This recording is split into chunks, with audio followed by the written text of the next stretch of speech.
Alors bienvenue dans cette nouvelle vidéo, j'espère que vous allez bien. Alors aujourd'hui on va parler d'un sujet un peu particulier encore une fois, à savoir est-ce que les animaux défunts ont aussi une âme?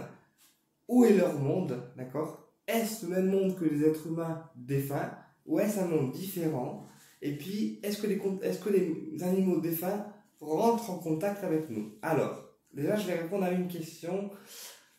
Moi, en tant que médium, je canalise uniquement les êtres humains défunts. C'est-à-dire que j'ai rarement accès aux animaux défunts, même si je sais que les animaux défunts ont aussi leur monde à eux, comme les défunts humains. Eh bien, j'ai rarement accès aux animaux défunts en eux-mêmes, parce que les animaux défunts, en fait, ont leur monde. C'est-à-dire que nous, êtres humains défunts, on a un monde et des sphères spirituelles qui sont là-haut. Et les animaux défunts, donc chiens, chats, oiseaux, serpents, tout ce que vous voulez, eh bien, ont leur propre monde à eux, qui s'appelle le monde animalier de l'autre côté. D'accord?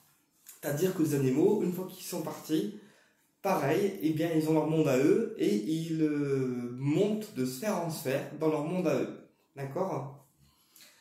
Donc, moi je canalise uniquement les êtres humains défunts. Après les animaux, c'est très très très rare, sauf quand c'est un animal de compagnie que j'ai moi-même possédé, auquel cas il peut se montrer. D'accord, mais c'est quand même très très rare.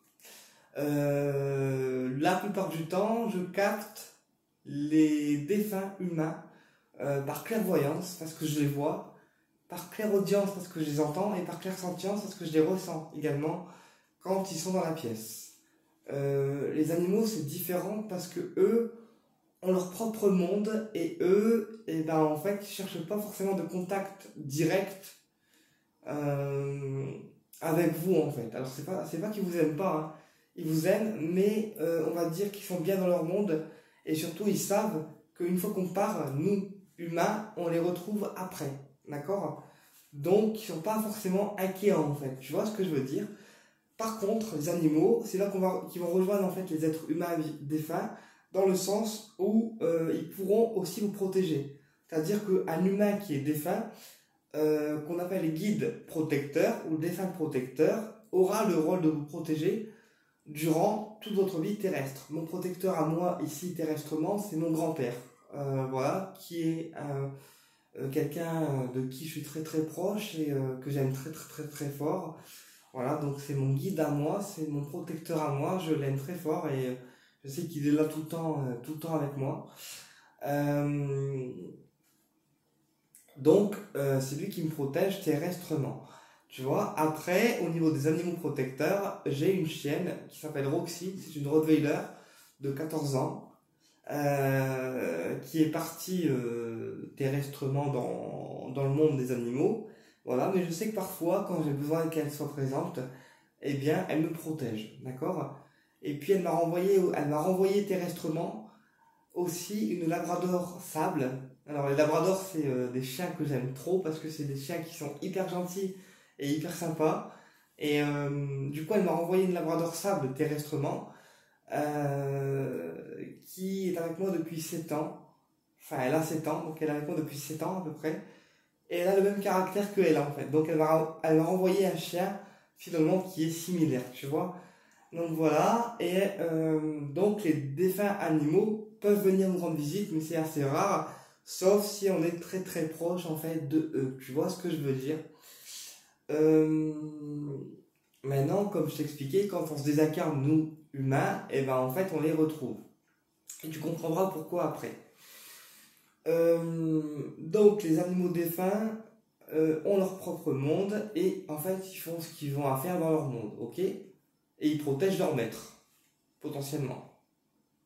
Maintenant, les animaux humains, donc ceux qui sont encore sur la terre, d'accord, qui sont avec vous, donc surtout les chiens et les chats, d'accord, ce sont des animaux qui sont médiums. Alors, les chats ont une protection au niveau du propriétaire qui va être spirituelle, c'est-à-dire que le chat, il protège en fait des esprits qui sont mauvais, des personnes qui sont mauvaises, et aussi il nettoie les lieux. C'est-à-dire qu'un lieu qui est pollué, que ce soit une maison, une chambre, un lit ou d'autres pièces, eh bien le chat le nettoie.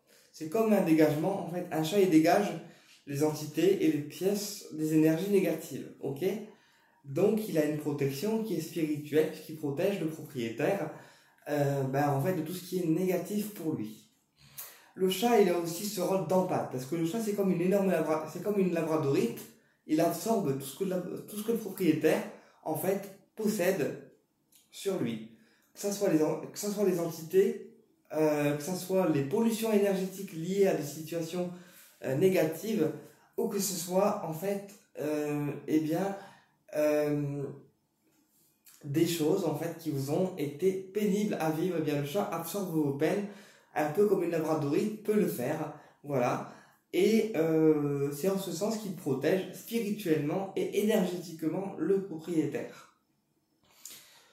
Le chien, lui, il protège le propriétaire au niveau physique, c'est-à-dire qu'il protège le propriétaire en fait des agressions qui vont être physiques, c'est-à-dire des bagarres, des personnes qui cherchent à le toucher physiquement. Et bien le chien protège son propriétaire de toutes les personnes qui sont malsaines, d'accord, et qui chercheraient à le toucher physiquement.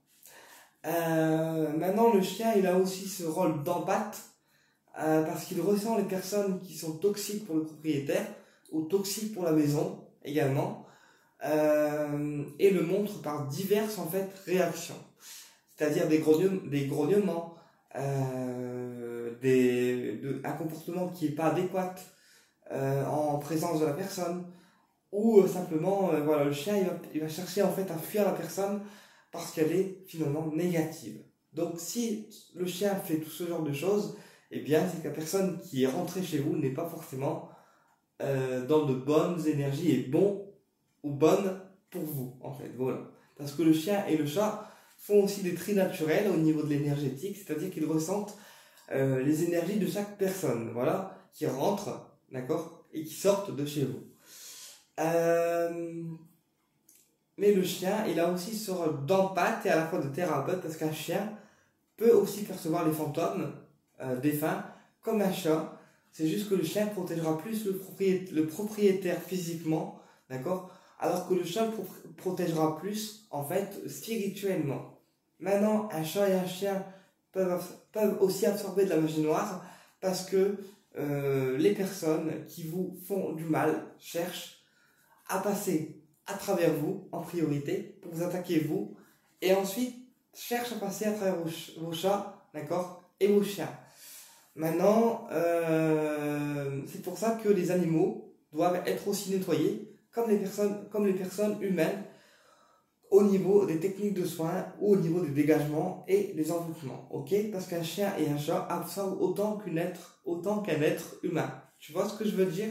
Et donc c'est pour ça qu'un chat et un chien doivent aussi être nettoyés au niveau des énergies, pour éviter qu'il absorbe trop de peine vous concernant ou trop de mal occulte vous concernant également. Même si il n'est pas responsable, eh bien les mages noirs ou les personnes qui sont dans l'occulte, d'accord, cherchent souvent à attaquer vos chats et vos chiens parce qu'ils savent que c'est des êtres humains que vous aimez, en fait. Donc c'est comme la famille, eh bien ils les attaquent.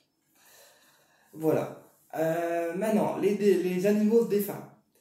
Ils sont dans un monde spirituel qui sont autrement que le nôtre, c'est-à-dire qu'ils n'ont pas de langage, pas comme les défunts humains, ils n'ont pas de langage, ils ont juste une boule d'énergie, d'accord?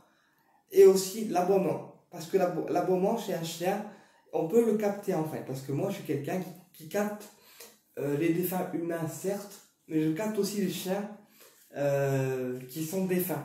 Alors je les capte, je les vois pas, alors je les perçois pas, mais par contre j'entends leur aboiement. C'est très bizarre, mais j'entends leur aboiement, en fait, tu vois.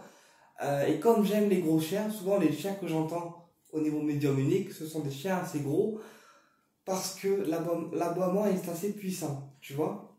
Par contre, tout ce qui est oiseaux, serpents, souris, perroquets, nanana, j'aime pas. Donc, comme c'est des animaux qui me font peur, et bien naturellement, je les perçois pas, en fait, parce que j'ai pas envie de les percevoir, déjà de une, et de deux, ça me fait peur. Donc je ne perçois pas quelque chose qui me fait peur. Et ça s'appelle un champ d'énergie. C'est-à-dire que dans le champ d'énergie, on perçoit que ce qu'on capte en priorité, d'accord? Et on perçoit les animaux qui nous sont chers, d'accord? On ne percevra pas un serpent si on n'a pas des serpents, on ne percevra pas un crocodile si on n'a pas des crocodiles. On perçoit uniquement les animaux avec lesquels on se sent bien et en sécurité, ok? Parce que chaque champ d'énergie est différent, et du coup, selon le champ d'énergie, on va percevoir différentes choses au niveau médiumnique. Je prends un exemple. Admettons que j'aime les films d'horreur, d'accord? Les pierres, et j'aime aussi, on va dire, les chats et les chiens, d'accord? Donc je vais être plus réceptive aux chats et aux chiens et aux films d'horreur, et donc les guides m'enverront des chats et des chiens qui vont être en adéquation avec ce que j'ai demandé, et aussi des films d'horreur qui vont être en adéquation avec ce que j'aime. Tu vois, ils m'enverront pas un film des années 40. Parce que voilà, les guides ils envoient ce qu'on aime nous en tant que personne, et c'est ce qu'on appelle aussi le champ d'énergie, c'est-à-dire que les guides connaissent notre champ d'énergie et eux envoient ce que nous on peut réceptionner, et aussi ce qui nous plaît en fait en termes d'énergie. Donc ils enverront pas un truc qui nous plaît pas, ou ils nous feront pas voir un truc duquel on a peur, tu vois ce que je veux dire? Par exemple, moi, les chiens et les chats, je les capte pas, mais je les ressens au niveau des défunts. Par contre, je verrai jamais un perroquet, je verrai jamais un serpent, je verrai jamais une souris défunte. Tu vois ce que je veux dire? Parce qu'à la base, j'ai peur. Donc voilà. Maintenant, qu'est-ce que je voulais te dire? Le seul truc qui diffère avec les défunts vivants, c'est que j'ai jamais vu une âme chien ou chat sortir du corps, parce que les défunts vivants, j'ai déjà observé une âme qui sort du corps physique. Par contre, les chiens et les chats, ils font une sortie astrale qui est unique, dans le sens où quand ils sortent de leur corps, ils aiment être tout seuls pour faire leur sortie. Tu vois ce que je veux dire? Enfin voilà, faut suivre, hein. Mais c'est hyper simple. Donc voilà. Mais j'ai jamais vu un chat, un chien sortir du corps physique de mes propres yeux. Tu vois ce que je veux dire? Alors que les défunts vivants, eh bien eux, par contre, je les ai déjà vus en fait, tu vois. Et puis ce qui diffère aussi avec les défunts vivants, les défunts humains et les défunts animaux, eh bien c'est que les défunts animaux n'ont pas de langage, n'ont pas de parole, d'accord? Et c'est en ce sens que le contact médiumnique est impossible. Alors parfois, quand il y a un défunt qui vient me voir en consultation pour donner un message à une personne, ça m'arrive de voir son chien, son chat qui est à côté de lui, tu vois, parce qu'ils sont ensemble, donc il est à côté de lui. Mais par contre, je n'ai aucun message verbal de la part de l'animal. Tu vois, les animaux communiquent avec nous au niveau des défunts plus par télépathie et par pensée, tu vois. Il va montrer ce qu'il aimait, il va montrer ce qu'il aimait chez son propriétaire, il va montrer sa panier, il va montrer ses jouets, mais ça ne sera pas un langage comme un être humain défunt, tu vois. Après, admettons que moi je perds un chien là-haut, ok, et que je pars de la vie terrestre. Bon, je vais dans le monde des défunts, donc dans les sphères énergétiques spirituelles avec les défunts vivants, enfin les défunts humains plutôt, et les guides qui sont des guides spirituels sont propres à chacun. C'est-à-dire qu'il y a des guides spirituels qui vont gouverner le monde des défunts humains, donc les hommes et les femmes et enfants, et des guides spirituels qui vont gouverner le monde des animaux défunts, donc chiens, chats, perroquets, souris, nanas. Tu vois ce que je veux dire?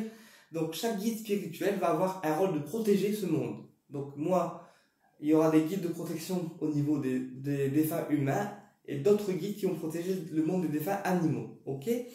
Maintenant, imagine je pars du monde terrestre. Ok? Je rejoins les sphères spirituelles. Eh bien, les guides peuvent aussi m'apporter le chien ou le chat que j'ai perdu, parce que le chat ou le chien a le droit de rejoindre son propriétaire. Ok? Et c'est pareil pour les perroquets, souris, serpents, etc. C'est pareil pour tous les animaux. Les animaux ont le droit de rejoindre leur propriétaire une fois montés là-haut. Tu vois ce que je veux dire? En gros, une fois que le propriétaire est monté là-haut et qu'il est parti terrestrement, l'animal a le droit de rejoindre son propriétaire parce qu'il est parti là-haut. Donc on a le droit d'être ensemble en fait. Tu vois ce que je veux dire? Donc voilà, et c'est comme ça qu'après on apparaît au niveau des défunts ensemble parce que l'animal rejoint son propriétaire une fois parti en fait là-haut.